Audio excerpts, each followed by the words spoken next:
Hola, bienvenidos a Mundos Construidos, un podcast donde hablamos sobre los lugares y los espacios que nos cuentan lo invisible. Desde lo construido hasta lo imaginado, exploramos territorios, ciudades y edificios, reales e imposibles, porque hay lugares con historia y hay historias que solo nacen en ciertos lugares. ¿Cómo no? ¿Cómo están todos? Mi nombre es Daniel Castillo, gracias por acompañarme a un nuevo episodio, el episodio número 30 ya tan rápido de Mundos Construidos. Bienvenidos a los nuevos y a los no tan nuevos suscriptores. Gracias por ver, comentar e interactuar con el contenido, que eso me ayuda bastante. Y por supuesto, les invito a suscribirse si me están viendo y escuchando por primera vez, ¿no? Que aquí van a encontrar esas historias de los lugares más fascinantes, episodio tras episodio. Y el día de hoy sí que les traigo esta historia de un evento, de un edificio icónico. Uno que sirvió de forma excelente para impulsar el ascenso del régimen nazi y todo lo que vino después con la represión, los asesinatos, la guerra y todo lo que ya muchos conocen. Pero que los datos que te voy a compartir a continuación empiezan desde la planeación del edificio hasta el día que se consumió por el fuego. Pero también llegamos a conocer los eventos perversísimos que siguieron a este incendio. Mismos que por supuesto pues también pasaron a la historia. Así que les parece que sin más preámbulo, comenzamos.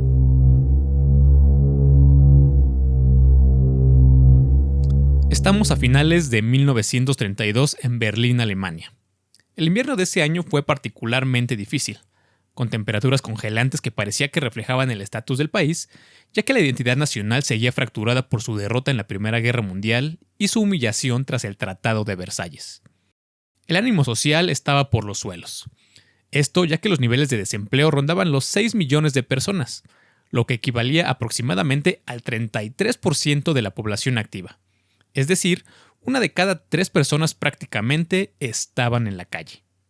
De hecho, gran parte de los alemanes no tenían dinero ni para comprar carbón, por lo que literalmente las familias de Berlín pasaban el día en salas de calentamiento públicas, o incluso en el metro para no morir congelados. La economía igualmente estaba en una crisis absoluta.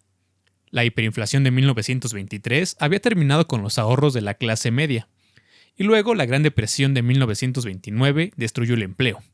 Por lo tanto, no habría inversión y el comercio y el consumo eran mínimos.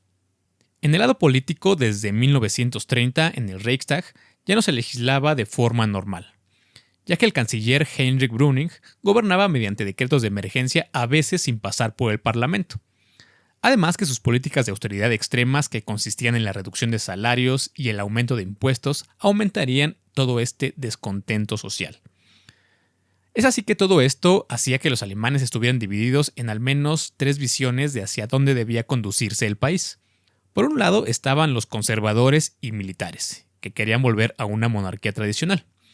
Estaban los comunistas, que querían una revolución soviética, y por supuesto estaban los nazis, quienes eran vistos como populistas autoritarios radicales, así que ni para dónde hacerse. De esta manera, con todo este caos, y después de un breve periodo de tiempo, que son unos 3 años, en los que desfilaron 4 distintos cancilleres, el presidente alemán Paul von Hindenburg, después de algunas intrigas y presiones políticas, designaría el 30 de enero de 1933 a Adolf Hitler como canciller, el cual varios sectores de la población lo veían como una figura fuerte que podría traer orden a Alemania. Entonces, en medio de todo este clima en Berlín y antes de que Hitler obtuviera un poder dictatorial absoluto, el Reichstag se mantenía como la sede del Parlamento y máximo símbolo de la soberanía nacional, mismo que era una estructura monumental cargada de historia, pero también llena de debilidades técnicas, y que para entender mejor la magnitud de lo que estaba por ocurrir, vamos a ver brevemente su origen y su visión del creador para este edificio. El diseño original fue obra de Paul Wallot, un arquitecto de Frankfurt que ganó el concurso de diseño en 1882 entre 189 propuestas más. Su concepción monumental era breve pero potente. Un edificio que encarnara la fuerza del imperio alemán, que para estos años estaba prácticamente recién unificado. Sin embargo, la construcción del Reichstag, que inició en 1884, fue una guerra constante entre el arquitecto y el monarca, que para estos efectos es el cliente chingaquerito, ¿ok? Quien era ni más ni menos que el Kaiser Guillermo II, mismo que como buen miembro de la realeza odiaba el parlamento y todo lo que representara la soberanía popular. Incluso fue tanto el desprecio del Kaiser por el edificio que lo llegó a llamar la Reichswaffenhaus, la casa de los monos del Reich, refiriéndose a él como el colmo del mal gusto. De hecho, el punto de mayor conflicto en cuanto al diseño fue la cúpula del edificio, ya que el arquitecto quería que la cúpula del Parlamento fuera más alta que la del Palacio Real de Berlín, simbolizando claro que el pueblo estaba por encima del monarca. Así que el Kaiser, enfurecido, pues prohibió que la cúpula superara los 67 metros de altura, por lo que Wallot tuvo que rediseñarla sobre la marcha una vez que la obra ya había comenzado. Entonces, ante la imposibilidad de usar piedra pesada por las restricciones de altura, la cimentación y por los berrinches del cliente, se recurriría a una solución vanguardista para 1891, ya con la obra muy avanzada, que sería una cúpula de vidrio y de acero. Y que esta cúpula, la cúpula original, sería una proeza técnica que permitía la entrada de luz natural al salón de plenos, jerarquizando prácticamente todo el espacio al interior. Irónicamente, escuchen esto, esta innovación moderna despreciada por el Kaiser se convertiría en uno de los factores determinantes para la propagación del fuego que terminaría por consumir al Reichstag en 1933, y en un momento más vamos a ver por qué. Pero bueno, finalmente el edificio se terminaría de construir para 1894 en un estilo que los críticos llamarían como Alto Renacimiento italiano, fusionado con un estilo barroco alemán. La estructura tendría 4 plantas principales sobre el nivel del suelo, además de un sistema de sótanos para las instalaciones de servicio. También el edificio ocupaba un área de 137 metros de largo por 97 metros de ancho, y su cúpula sobresaldría hasta los 75 metros de altura, ya que finalmente y tras muchos conflictos el arquitecto logró argumentar que no se podía bajar tanto la altura original, que era de unos 85 metros, esto debido a la escala, la proporción y sobre todo a las soluciones de ventilación. Por lo que el Kaiser pues no tuvo más remedio que aceptarlas de muy mala gana. Por su parte, esta estructura masiva con sus gruesos muros exteriores revestidos de piedra arenisca le daban este aspecto de fortaleza impenetrable, lo cual se reforzaba con sus 4 torres en las esquinas que representaban a Prusia, Baviera, Sajonia y Württemberg, los 4 reinos principales de Alemania imperial. Además, en su fachada, debajo del frontón, se leería Dem deutschen Volke, palabras que significan al pueblo alemán, y que esta frase, estas letras fabricadas en bronce, no se colocaron sino hasta el marco de la Primera Guerra Mundial en 1916, ya que el Kaiser pues se había negado sistemáticamente a autorizarla, debido a que le parecía una concesión peligrosa para la soberanía nacional. Sin embargo, esa solidez y monumentalidad del exterior escondía pues algunos detalles importantes que había dentro, y que se volverían debilidades y peligros para la propia estructura, ya que Wallot sobrepuso en muchos casos la estética a la seguridad, creando espacios laberínticos construidos y revestidos con materiales inflamables. Esto se podía ver al cruzar las puertas y al entrar al salón de plenos, donde los muros estaban revestidos con paneles de roble oscuros colocados en sentido vertical, además que los escaños de los diputados, dispuestos en hemiciclo, estaban fabricados con cuero y rellenos con lana y crin de caballo, y que como ya puedes ver, pues algunos de estos materiales orgánicos son altamente peligrosos si se exponen al fuego. Pero quizá los materiales más peligrosos serían los textiles, ya que enormes cortinas de terciopelo adornaban los accesos y las galerías, además que alfombras gruesas cubrían los pasillos de gran parte del edificio. Y miren, aquí vale la pena que les mencione un espacio más, pero que es crucial para toda esta historia. Uno que ha alimentado varias teorías importantes en cuanto al incendio, y es uno que no estaba a la vista de ninguno de los ocupantes del edificio. Este era un túnel subterráneo de aproximadamente 190 metros de longitud que formaba parte del sistema de calefacción central, y que dentro de este podía fácilmente entrar una persona o un grupo de personas de pie para darle mantenimiento, ¿ok? Tengámoslo en mente. La función de este túnel era transportar vapor desde una central de calderas externa para evitar el ruido y el hollín dentro del Parlamento, lo cual convertía al túnel en un punto ciego al que pocos tenían acceso. Pero, además, este largo espacio conectaba directamente el sótano del Reichstag con el palacio del presidente del Parlamento, que para ese momento, inicios de 1933, era la residencia oficial de Hermann Göring, la mano derecha de Hitler. Entonces, con esta imagen general y con estos antecedentes del origen del Reichstag, ¿qué les parece si vamos a la noche del incendio y todo lo que implicó para Alemania y de hecho pues para el mundo entero? Llegamos al lunes 27 de febrero. Y en medio de un invierno que parecía que no terminaba, la actividad dentro del Reichstag era mínima. Esto tras la disolución del Parlamento por decreto de Hitler a inicios de mes. Ese mismo día, ya por la noche, a las 8 p.m., El edificio había sido cerrado oficialmente. El personal administrativo se había retirado y las puertas estaban aseguradas. Solo quedaba un pequeño grupo de seguridad en el edificio, compuesto por el conserje en jefe Alexander Skranowitz y el sargento de la guardia nocturna Rudolf Scholten, quienes realizaban sus rondines al interior, revisando como siempre que las ventanas estuvieran cerradas y las luces apagadas, que era la rutina de una noche típica. Una hora después, a las 9:03 p.m., Hans Flotter, un joven estudiante de teología que regresaba a su casa, caminaba por la acera suroeste del Reichstag. Así que el silencio de la calle le permitió escuchar con bastante claridad un ruido seco de cristales rompiéndose.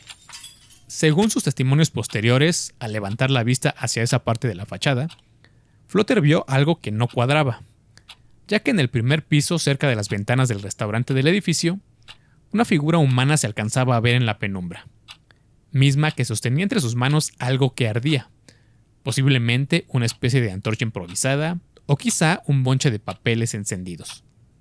Por lo que el estudiante no dudó en correr hacia la esquina donde sabía que solía estar un oficial de policía. Allí se encontró con el sargento Karl Buwert. Juntos volvieron su mirada al edificio y ambos confirmaron que había alguien en el balcón. Segundos después, vieron a la misma figura romper otro panel de vidrio y desaparecer al interior. A las 9:05 p.m., el oficial corrió hacia el módulo de alarma policial más cercano para enviar un código de emergencia. Los bomberos, así como algunos miembros del gobierno, ya estaban alertados. Sin embargo, el fuego había comenzado a extenderse de forma rapidísima. Esta rapidez en cuanto a la propagación del incendio se debió a lo que les comenté hace unos minutos, ¿no? A la cantidad de materiales inflamables. Pero hubo un aspecto más en cuanto al diseño arquitectónico que hizo que el Reichstag ardiera pues prácticamente en su totalidad. Y esta fue la cúpula central diseñada por Walt, esa misma que el Kaiser no quería. Ya que, como les mencioné, el salón de plenos estaba coronado por este elemento, y que originalmente fue diseñada para iluminar el espacio, así como para ventilar el humo de los cigarros de los diputados. Sin embargo, esa noche adquirió un tercer rol bastante catastrófico, ya que funcionó como una chimenea monumental de 75 metros de altura. Esto ya que al iniciarse el fuego a nivel del suelo, alimentado por las cortinas de terciopelo, las maderas y demás, el aire caliente ascendió de forma rápida y violenta hacia la cúspide de la cúpula. Entonces la presión por el calor hizo estallar los paneles de vidrio, creando una salida hacia el exterior, ¿no? Hacia arriba, lo que generó un vacío de presión en la base del salón que succionó el aire de las ventanas rotas de la planta baja y de los pasillos. Esto como si fuera una aspiradora gigantesca, lo que resultó en un flujo de aire continuo que avivó el fuego rápidamente. Según los informes de la época, la temperatura en el centro del salón superó los 1000 grados Celsius, esto en cuestión de minutos, lo que derretiría el plomo de los vitrales, quemando todo el interior. Todo esto mientras las estructuras de hierro del techo se comenzaban a torcer al rojo vivo. Y miren, aquí comienza a volverse más compleja la historia, ya que con el tiempo y las investigaciones surgieron varias teorías de cómo y por qué fue que el salón de plenos y gran parte del edificio, que era monumental, pues se quemó en apenas unos minutos. Además, y escuchen esto, comenzaron a circular las teorías acerca de quién fue el autor o los autores materiales del incendio, y que de hecho vamos a continuar por ahí, ya que lo que está confirmadísimo es la identidad del hombre que se veía en las penumbras, mismo que la policía encontraría minutos más tarde de haberse iniciado el fuego, y este era Marinus van der Lubbe, un joven albañil holandés de 24 años de edad. A pesar de su juventud y según lo que se narra en algunas investigaciones, este hombre, físicamente hablando, era una contradicción para el rol de supervillano incendiario, entre comillas, que la historia le asignaría como el único culpable del incendio, ¿ok?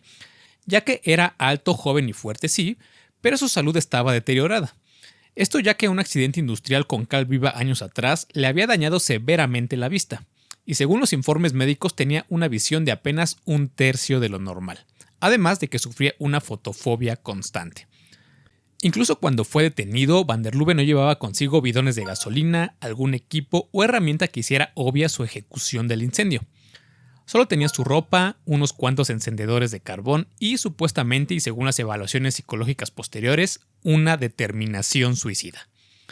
Entonces aquí empieza la primera discrepancia técnica, una que es muy importante entre todas estas versiones históricas. Ya que según la cronología oficial, Marinus van der Lubbe habría logrado entrar por la ventana del restaurante y luego adentrarse hasta el salón de plenos para así encender el fuego utilizando los encendedores de carbón, su propia ropa como mecha y prendiendo las cortinas una por una en la oscuridad. Esto cuando el hombre apenas si veía. ¿Okay? Sin embargo, los expertos en incendios citados por la investigación de Benjamin Carter Head sostienen que esto es prácticamente y físicamente imposible, ya que un incendio iniciado por una sola persona con medios rudimentarios como son los encendedores, tardarían un tiempo considerable en desarrollarse hasta el punto de flashover, que esto quiere decir ignición súbita generalizada, ¿ok? El incendio en su máximo punto. Y esto lo menciono porque dentro del Reichstag, según reconstrucciones modernas, se pasó de un fuego incipiente a una bola de fuego total en menos de 15 minutos. Esto entre las 9:05 y las 9:20 de la noche. Así que esta velocidad y toda esta intensidad del fuego sugieren el uso de acelerantes líquidos, ¿ok? Y que de hecho los peritajes químicos posteriores, mismos que se cree fueron suprimidos o ignorados en el juicio de 1933, indicaban rastros de sustancias volátiles en las alfombras, ¿ok? Y ya llegaremos a eso en un momento. Entonces, de este modo se refuerza la teoría de que el salón había sido preparado, esto con antelación, con una mezcla de gasolina y fósforo, quizá desde otro punto de acceso que no era la ventana del restaurante y como pudo ser el túnel de calefacción. Por lo que se piensa que el Reichstag pudo ya estar listo como una especie de bomba incendiaria latente, y que solo necesitaba una chispa para encenderse. Así que van der Lubbe sí pudo haber sido quien desató esa chispa, pero es muy improbable que él solo hubiera preparado todo el lugar con los acelerantes. Son las 9:18 de la noche. Llega el primer camión de bomberos al lugar, pero la situación ya estaba fuera de control. Se intentaron desplegar mangueras hacia el interior, pero el calor era tan intenso que el agua se evaporaba antes de tocar la madera. Incluso el efecto chimenea era tan potente que se dice, las corrientes de aire arrastraban los cascos de los bomberos hacia el fuego. Mientras tanto, en el exterior, la cúpula comenzaba a resplandecer en un color anaranjado, y parecía que el edificio, el último símbolo de la democracia y de la República Alemana, anunciaba su fin. Mientras los bomberos lidiaban con el fuego, la policía de Berlín ingresaba al edificio por un costado menos caótico. Sin embargo, la visibilidad de los pasillos era casi nula debido al humo. A las 9:27 de la noche, la policía irrumpe en el salón Bismarck, que se encontraba al lado del salón de plenos. Allí fue donde encontraron a Marinus van der Lubbe, quien estaba de pie, con el torso desnudo y empapado en sudor. Por el contrario de lo que se esperaba, el hombre no estaba armado ni opuso resistencia alguna cuando los oficiales lo apresaron. Y de acuerdo a un informe policial, cuando le preguntaron por qué lo había hecho, van der Lubbe solo se limitó a gritar en alemán: "Protesta, protesta". Sin embargo, mientras el sospechoso número 1 era llevado fuera del edificio, otros testigos reportarían algunas irregularidades, mismas que también la investigación nazi posterior se apresuró a esconder. Ya que en la investigación de Benjamin Carter se rescatan testimonios de algunos ingenieros y del personal de mantenimiento que se encontraban en el sótano esa noche. Varios de ellos aseguraron haber escuchado pasos y voces en los corredores subterráneos, muy lejos de donde encontraron a van der Lubbe.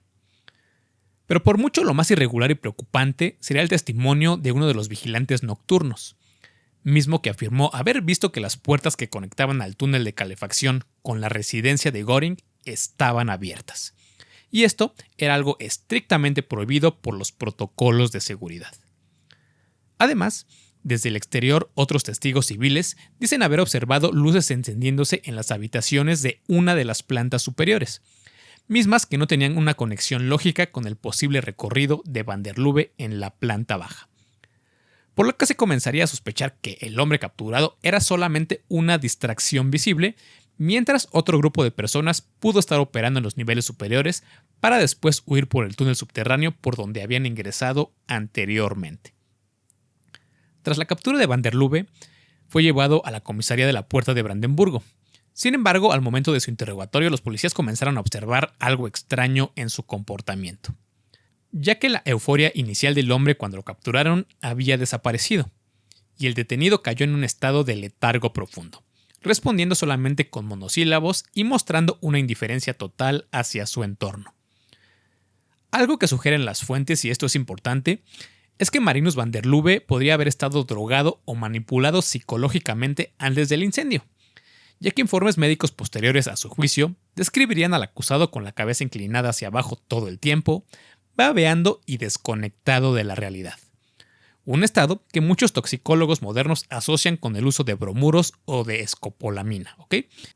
Y que esta última es una sustancia conocida coloquialmente como burundanga, y que es capaz de anular la voluntad y la conciencia, dejando a quien la consume en un estado de sumisión absoluta y de amnesia, ¿ok? Es así que para las 10 de la noche había pasado el momento de mayor intensidad del incendio, pero la totalidad del salón de plenos ya se encontraba en ruinas, además que otras partes del edificio aún seguían en llamas. La escena resultante daba pie a varias interpretaciones, algunas bastante convenientes, ya que un edificio que los nazis detestaban había sido destruido y el culpable, un comunista, había sido capturado en el lugar. Pero las investigaciones comenzarían a maquinar otras teorías. Unas que sugieren que la destrucción y el fuego requirió acelerantes y bastante coordinación y análisis de las que un solo hombre casi ciego podía ejecutar. Unos minutos después de haberse iniciado el fuego, a las 9:35 de la noche, Hermann Göring ya había llegado al lugar. Y solo 5 minutos después, a las 9:40 p.m., Joseph Goebbels y Hitler, quienes se encontraban cenando juntos, serían informados del incendio y se preparaban para salir hacia el Reichstag. Göring, por supuesto, sería el primero en llegar debido a la cercanía de su residencia con el Parlamento. Se menciona que estaba visiblemente alterado. De hecho, sin esperar ningún informe pericial y sin haberse sofocado el fuego, comenzó a gritar a los presentes: "Esto es el comienzo de la revolución comunista. No debemos perder ni un minuto". Varios minutos después de Göring, alrededor de las 10:20 de la noche, llegarían Hitler y Goebbels a la escena. Lo primero que hicieron fue encontrarse con el vicecanciller Franz von Papen, quien ya los esperaba en el sitio. La declaración de Hitler, que observaba el fuego a lo lejos, de acuerdo con el relato de un periodista del Daily Express que estaba presente, fue la siguiente. Cito: "Esta es una señal de Dios. Si este fuego, como creo, es obra de los comunistas, entonces debemos aplastar esta plaga asesina con puño de hierro". Termino la cita. Y es así que, antes que la policía interrogara formalmente a van der Lubbe o se investigara a profundidad lo ocurrido, la culpabilidad oficial prácticamente ya se le había asignado al pobre hombre. Para las 11:30 de la noche, los bomberos por fin lograron poner al incendio bajo control, evitando que las llamas se propagaran a la biblioteca y a las salas laterales del edificio. Y hacia las 0:30 ya del 28 de febrero, se comunicaba que el fuego estaba totalmente extinguido. Pero escuchen esto. Lo que sucedería a continuación es más impactante en otro sentido, pero aún más destructivo que el mismo incendio. Y que es donde el terror y el poder de los nazis comenzarían a hacerse manifiesto de forma imparable. Para empezar, Göring, quien era presidente del Parlamento y ministro del Interior de Prusia, tenía control total sobre la policía de Berlín, por lo que ordenó que cualquier diputado comunista visto en la calle fuera arrestado o, si oponía resistencia, se le podía disparar. A las pocas horas, el servicio de prensa, que también estaba controlado por los nazis, emitiría un boletín oficial donde afirmaba que la policía había encontrado material incriminatorio. Esto en la sede del Partido Comunista. Lo que probaba, según ellos, que el incendio del Reichstag era la señal para iniciar una guerra civil, saqueos y ataques a la infraestructura eléctrica de todo el país. Aquí lo curioso es que ese material incriminatorio nunca fue presentado públicamente con rigor esa noche, por lo que se piensa, como ya se estarán imaginando, que esto fue una fabricación a la medida para justificar las acciones que vendrían después. Y que de hecho la policía no necesitaría pruebas, porque el decreto que surgiría el otro día ya les era más que suficiente para no necesitarlas. Fue así que durante la madrugada del 27 al 28 de febrero, la policía detuvo a cerca de 4,000 personas en toda Alemania. Los detenidos no eran sospechosos del incendio, sino opositores políticos, entre quienes estaban diputados del Partido Comunista, escritores, médicos, abogados y periodistas. A la mañana siguiente, el gabinete de Hitler se reunió para formalizar la respuesta del gobierno. resultando en la redacción y firma inmediata del, espero pronunciarlo bien, Verordnung des Reichspräsident zum Schutz von Volk und Staat. ¿Okay? Que esto se traduce como el decreto del presidente del Reich para la protección del pueblo y del Estado, conocido comúnmente como el decreto del incendio del Reichstag. Este documento fue firmado por el presidente Hindenburg bajo el amparo del artículo 48 de la Constitución, que dictaba que se podía gobernar por decreto en casos de emergencia nacional, es decir, sin oposición, votación o debate alguno, lo que también llevaría a la anulación de derechos fundamentales de la Constitución. Esto con la suspensión de varios artículos, y lo cual se mantuvo así desde ese momento hasta la caída del Tercer Reich a finales de la Segunda Guerra Mundial en 1945. Y bueno, aquí antes de continuar con el juicio y con las teorías conspirativas, hay un detalle que el historiador Benjamin Carter menciona con bastante sospecha, y que es la gran rapidez de la burocracia nazi. ¿Okay? Es decir, pues se sabe que los alemanes son bastante efectivos y disciplinados, pero escuchen nada más a qué grado. Ya que el decreto promulgado, aunque breve, fue un documento con bastante precisión técnica y alcance legal que parece improbable que se redactara en una sola noche, ¿okay? La misma noche del incendio. Por lo que el historiador sospecha que el borrador de este decreto ya estaba preparado en alguna parte de alguna oficina controlada por los nazis y solo se estaba esperando el momento de hacerlo público y promulgarlo, ¿ok? Entonces, pues, el incendio, una catástrofe de grandes proporciones en un edificio también bastante icónico, pues fue el motivo perfecto que permitiría activar un plan de control total, pero que probablemente ya estaba redactado y preparado con antelación, ¿ok? Eso es una teoría. Por lo que fue así que desde la mañana del 28 de febrero de 1933, el incendio del Reichstag dejó de ser solamente un hecho criminal y se convirtió en un campo de batalla lleno de descalificaciones, versiones y por supuesto de intereses superiores. Y donde la pregunta de quién lo hizo nunca ha tenido una respuesta del todo neutral, ya que desde el inicio las versiones estuvieron trastocadas principalmente por intereses políticos, y más que por una lógica de la criminalística o del evento en sí de todo el incendio. Entonces, con el paso de los años, se consolidaron tres grandes interpretaciones, un triángulo de teorías bastante contradictorias entre sí, te las comparto.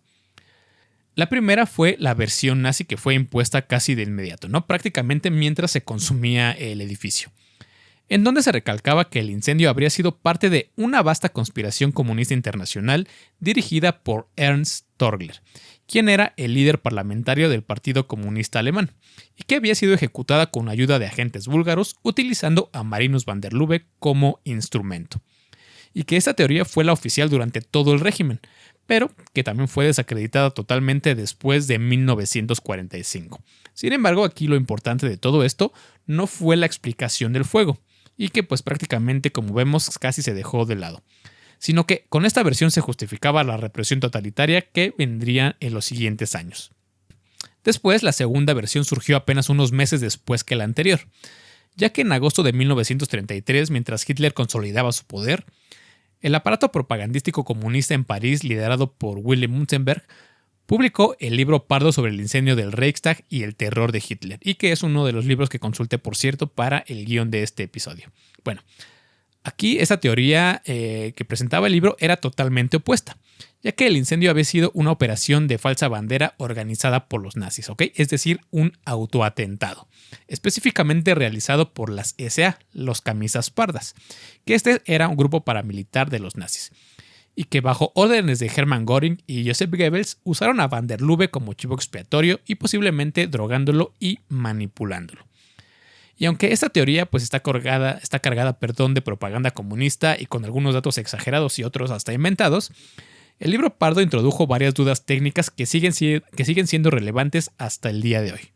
Ya que en el libro se menciona por primera vez la existencia del túnel subterráneo que conectaba el Reichstag con la residencia de Göring y que pudo servir como vía para introducir materiales incendiarios y acelerantes de fuego sin que fueran detectados. También menciona las limitaciones físicas y visuales de van der Lubbe que ya les comenté hace unos minutos. Pero aquí también publicaron mapas del edificio y argumentaron que solo alguien con acceso a llaves maestras, conocimiento de turnos de guardia y control del edificio, es decir, la presidencia del Reichstag, podía haber coordinado todo este ataque, ¿ok? y que durante muchos años, de hecho, esta versión acaparó la opinión pública internacional antifascista de izquierda. Sin embargo, en los años 60 se produjo una tercera teoría que se contraponía a esta última. Y que esta es la versión del autor o del lobo solitario, ¿ok? Por decirlo de alguna forma, y que fue desarrollada por Fritz Tobias, un funcionario socialdemócrata del ministro del Interior alemán, y que tras revisar archivos policiales concluyó que Marinus van der Lubbe había dicho la verdad desde el inicio, es decir, que actuó solo. Su argumento se apoyaba en varios principios. El primero era la navaja de Occam, ¿ok? Es decir, la explicación más simple suele ser la correcta. Esto ya que van der Lubbe confesó reiteradamente haber actuado solo, y según Tobias, los detalles de sus confesiones coincidían con los primeros reportes policiales. Esto antes de que la Gestapo tomara control del caso. El segundo principio era el psicológico, ya que Tobias interpretó las reacciones de Hitler y de Göring la noche del incendio como genuinas, donde el pánico y la histeria no parecían improvisadas ni propias de hombres que hubieran planeado un evento anticipadamente. También descartó el uso del túnel, afirmando que estaba cerrado con puertas de acero y bajo vigilancia, y consideró los testimonios sobre los movimientos subterráneos como exageraciones de la propaganda comunista. Y en cuanto a la mala vista y a la condición general de van der Lubbe, sostuvo que la adrenalina y su experiencia previa con el fuego en su trabajo como albañil y en sus otros intentos frustrados de incendios de días antes podían haber compensado sus limitaciones físicas, ¿ok? Entonces, esta interpretación de Fritz Tobias fue ampliamente aceptada por varios historiadores conservadores, permaneciendo durante décadas como la versión dominante, ya que bajo esta narrativa del incendio provocado por un solo hombre, el régimen autoritario aprovecharía sin dudar el hecho para sus planes a nivel nacional. Así que, según él, no había conspiración, solamente había oportunismo. Y que personalmente, no sé ustedes, yo cuando estaba leyendo esto, pues como que no me la creo del todo, ¿no? Como que parece demasiado conveniente y demasiado perfecto para los nazis, en mi opinión. Pero ahí escríbeme en los comentarios qué opinas tú. Pero bueno, continuando. Esta última teoría, sin embargo, tenía un punto que estaba pasando por alto y que es importantísimo en todo el caso, ¿ok? Se estaba ignorando la física del fuego. Ya que en cuanto a esto, por ejemplo, en el año 2014, en el libro titulado Burning the Reichstag, escrito por Benjamin Carterhead, que te he estado citando varias cosas, se reabre de alguna forma la investigación del caso, pero con elementos que Tobias, convenientemente o no lo sabremos, pues dejó de lado. Ya que con herramientas de la ciencia forense moderna, la ingeniería de incendios y la revisión exhaustiva de las fuentes policiales, Carter argumentó que confiar ciegamente en informes redactados bajo un régimen de terror era una equivocación metodológica grave. Porque estos documentos fueron producidos por policías sometidos a la presión directa de Göring y de la Gestapo, con la orden explícita de cerrar el caso rápidamente.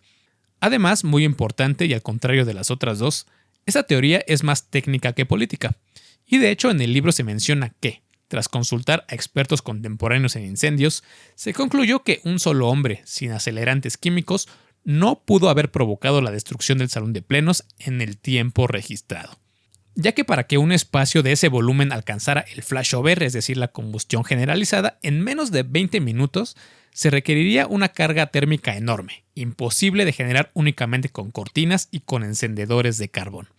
Además, y escuchen esto porque también es importante, Carter pudo reexaminar algunos peritajes químicos originales que habían sido ignorados en el juicio de 1933, y que en ellos se detectaron rastros de hidrocarburos líquidos en alfombras y algunas superficies, lo que sugiere el uso previo de acelerantes, y lo que explicaría, técnicamente por qué el fuego se propagó con una violencia casi industrial en muy poco tiempo. Y por último, en esta tercera teoría reaparece el túnel. Sin embargo, a diferencia de la teoría anterior, aquí sí se tomaron en serio los testimonios de los empleados del Reichstag, quienes declararon haber escuchado pasos y movimientos subterráneos antes de que comenzara el incendio. Pero bueno, con todas estas teorías, inconsistencias y dudas sobre la mesa, pues los nazis necesitaban algo más que un decreto para convencer al mundo, ¿ok? Necesitaban a un culpable sentenciado por la ley. Así que meses después el caso se trasladó de las ruinas del Reichstag a los tribunales en Leipzig.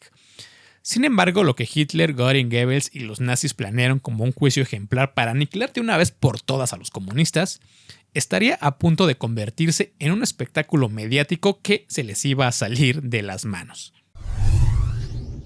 7 meses después del incendio del Reichstag, el 21 de septiembre de 1933, comenzó el juicio en Leipzig. Los nazis habían diseñado este proceso como el golpe de gracia contra el comunismo internacional, esperando una victoria propagandística fácil.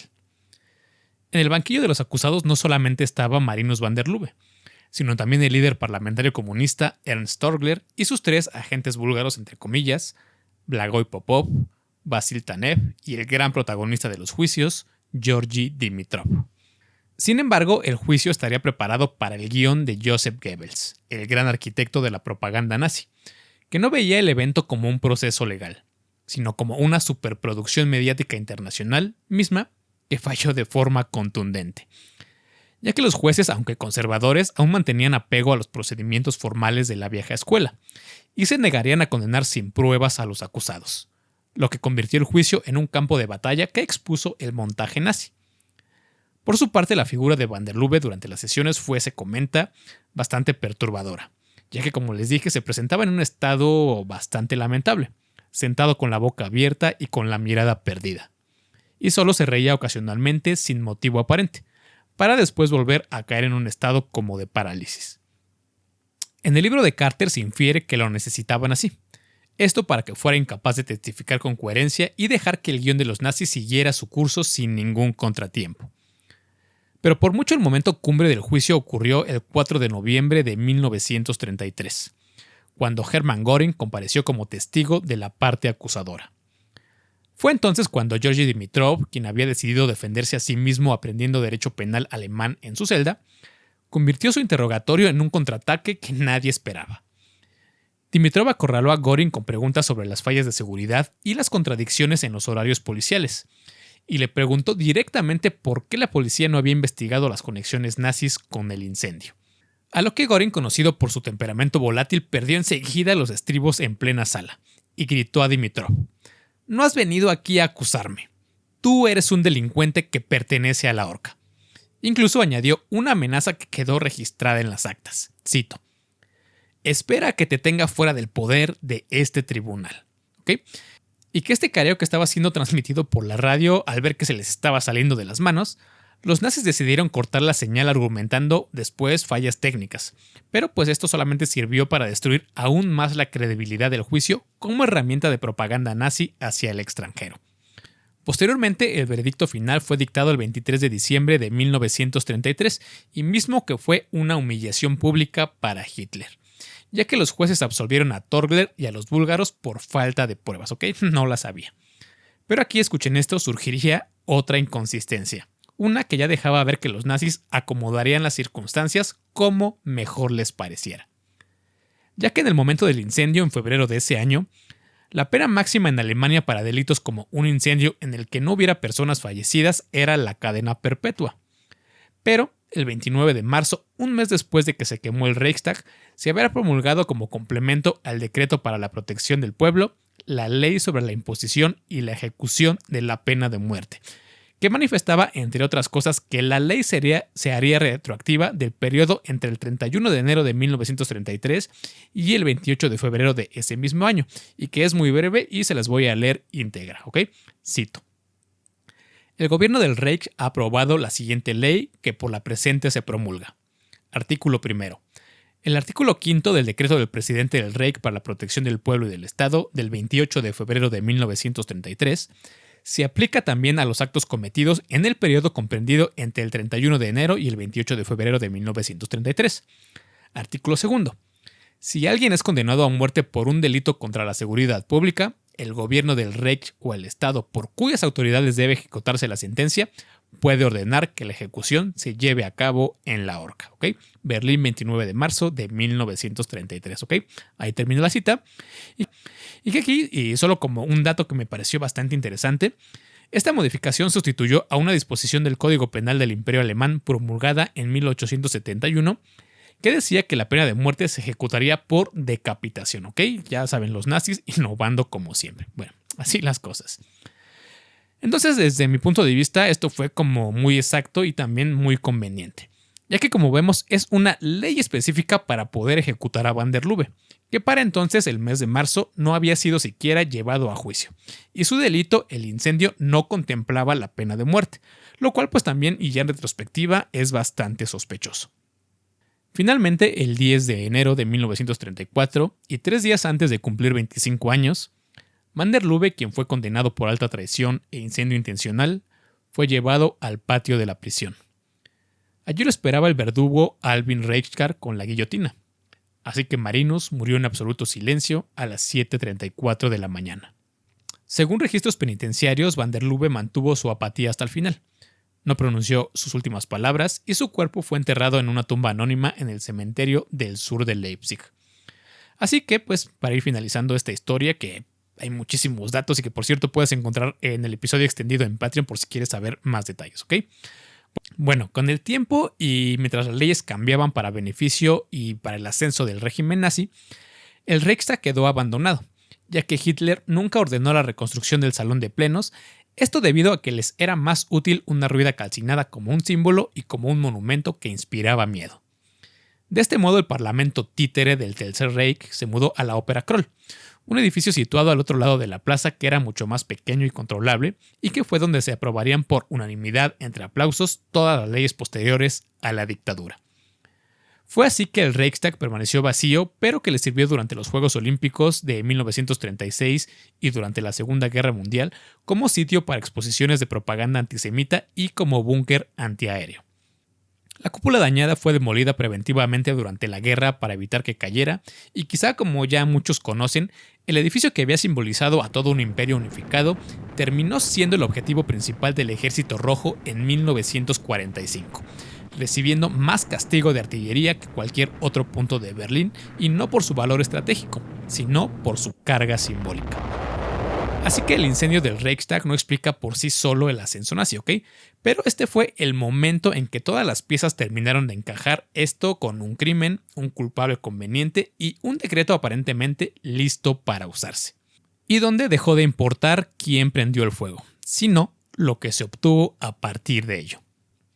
Entonces, así finalizamos este episodio, y ya para cerrar solamente déjenme les comento que en 1981 un tribunal de Berlín Occidental revocó la condena dictada contra Marinus van der Lubbe en 1933, esto a petición de su hermano Jan, al considerar que el juicio había sido políticamente viciado y que el holandés había funcionado como chivo expiatorio de una operación del régimen nazi, ¿ok? Quizá un autoatentado, no se sabe. Y que pues esta rehabilitación legal quedaría confirmada de forma definitiva en el año 2008, cuando bajo una ley aprobada en 1998, Alemania anuló formalmente varias sentencias emitidas por la justicia nazi entre 1933 y 1945. Así que, pues eso fue todo. Así terminamos el día de hoy este episodio, así que muchas gracias por quedarte hasta el final de este episodio, que se volvió un poco más largo de lo que esperaba, pero eso me ayuda a seguir creciendo y a seguir creando contenido, ¿ok? Por supuesto, no te olvides dejarme algún comentario de si conocías todos estos datos, todas estas teorías de la conspiración o cualquier otro que me quieras compartir conmigo y con la comunidad, que yo estaré encantado de leerte, ¿ok? Por supuesto, no te olvides en seguirme en todas mis redes sociales. Me puedes encontrar como @mundosconstruidos. También me puedes encontrar en tu plataforma de podcast favorito. Y por supuesto, no te olvides en seguirme, comentar y compartir el contenido aquí en YouTube, donde siempre subo un montón de imágenes, videos y un montón de referencias visuales que complementan muy bien este episodio y todos los que vienen y todos los que han pasado anteriormente. ¿Ok? Entonces, por supuesto, también ya hay contenido exclusivo y adicional en Patreon con episodios extendidos que empezaron desde el episodio anterior y contenido adicional que iré subiendo cada semana regularmente. Así que si gustas apoyarme por allá y apoyar todo este proyecto, te lo voy a agradecer bastante, ¿ok? Entonces ya eso fue todo. Yo soy Daniel Castillo y esto fue Mundos Construidos, donde cada espacio tiene algo que contar y tú siempre tienes un lugar para descubrirlo. Nos vemos la siguiente, cuídate mucho y saludos.